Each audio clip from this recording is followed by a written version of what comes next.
Surya Paloh, Ketua Umum Partai Nasdem, menyatakan menerima hasil penetapan suara KPU yang memenangkan Prabowo Gibran sebagai Presiden dan Wakil Presiden terpilih 2024-2029.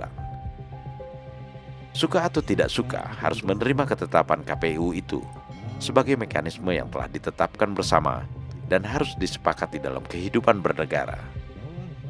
Surya Paloh juga mengucapkan selamat kepada Prabowo Gibran sebagai pemenang Pilpres. Berangkat dari pemikiran di atas, Partai Nasdem menyampaikan sikapnya terhadap hasil pemilu tahun 2024 seperti berikut ini. 1. Partai Nasdem menyatakan menerima hasil pemilu tahun 2024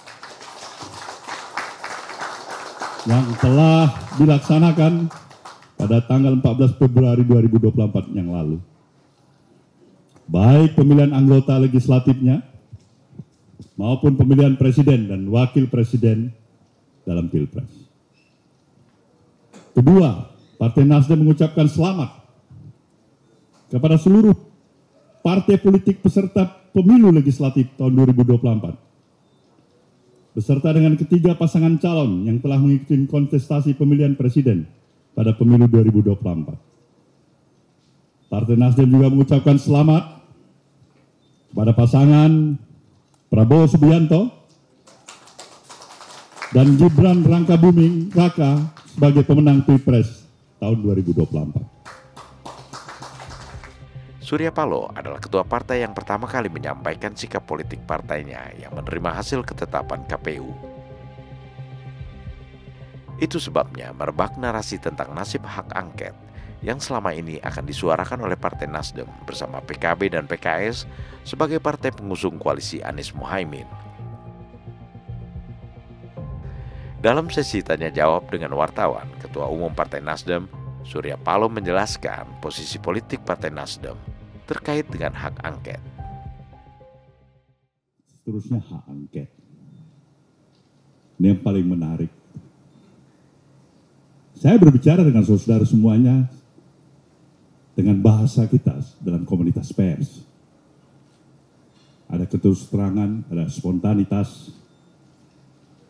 Saya pikir saya harus katakan ini. Dengan energi Partai Nasdem yang relatif masih amat terbatas. Kalaupun Nasdem mendorong hak angket itu semata-mata karena penghormatan kepada hak konstitusional yang dimiliki oleh seluruh anggota dewan. Pertanyaannya, masih memungkinkankah efektivitas yang akan diperoleh oleh Nasdem atau siapapun yang melaksanakan hak angket dalam kondisi pada saat ini di Dewan. Ini perlu kita pikirkan bersama. Karena apa?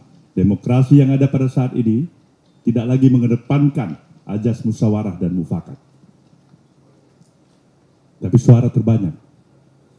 Ketika kita berhadapan dengan suara yang terbanyak, nah, kita harus pikir dulu, kita sudah banyak suaranya. Saya harus katakan ini, agar tidak ada memakai bahasanya penuh dengan eufemisme.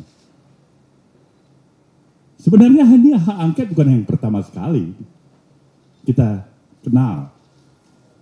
Sudah berapa kali dipergunakan, dipakai di dewan. Begitu juga terhadap pemilu. Tapi khusus pemilu tahun 2024 ini, seakan-akan ada hal yang extraordinary, luar biasa. Oke. Nah, kena hak yang seakan-akan kesan impresi yang luar biasa ini, Nasdem juga mengikutinya dengan cermat. Ada apa? Kalau tidak ada mengada, nah menurut pepatah, kenapa tempua bersarang rendah? Nah, ini pepatah ini ada apa kok luar biasa? Tapi concern Nasdem itu adalah kepentingan nasional. Berulang kali saya katakan, di mana saja persatuan nasional itu di atas kepentingan pemilu ini sendiri menurut saya. Apalagi hak angket.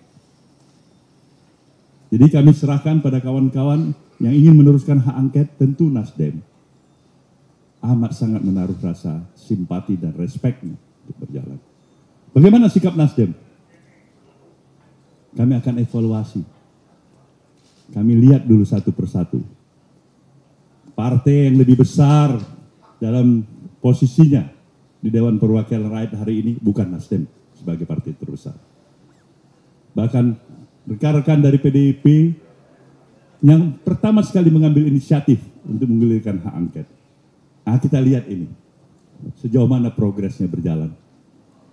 Nah, jadi partai dengan jumlah perolehan suara yang tidak nomor 1 dari hasil pemilu 2024 ini bolehlah ikut. Lihat-lihat dulu pada partai yang mendapatkan suara dan kursi paling banyak. Khususnya. Jadi ini jawaban kami. Definisi menerima hasil pemilu. Sejatinya, pernyataan Surya Paloh soal hak angket tersebut tidak beranjak dari pernyataan pertama Surya Paloh ketika bersama 3 sekjen partai koalisi beberapa waktu lalu.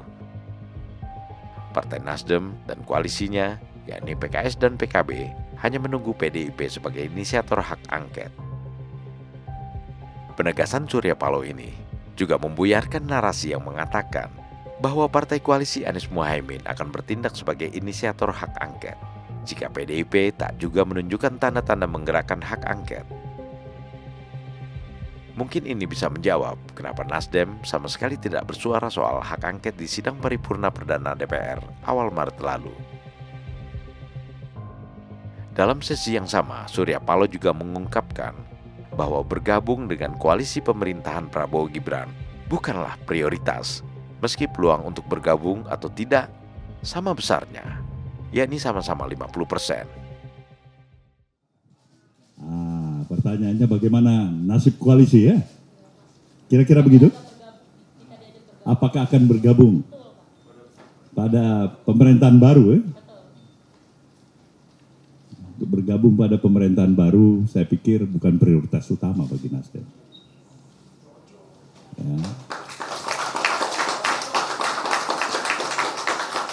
Kemungkinan tetap bergabung maupun tidak bergabung itu sama posisinya hari ini.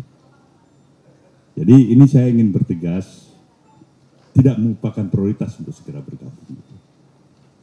Harapan dari Nasdem tentu, pemilu ini tentu kita harapkan menghasilkan pemerintahan yang lebih hebat, lebih kuat, lebih solid, lebih mantap untuk menjalankan roda administratif pemerintahannya. Itu harapan yang jelas dari Nasdem. Itulah sikap Nasdem. Jadi ini untuk menjawab hal yang pertama. Prabowo Gibran, Man of Our Time.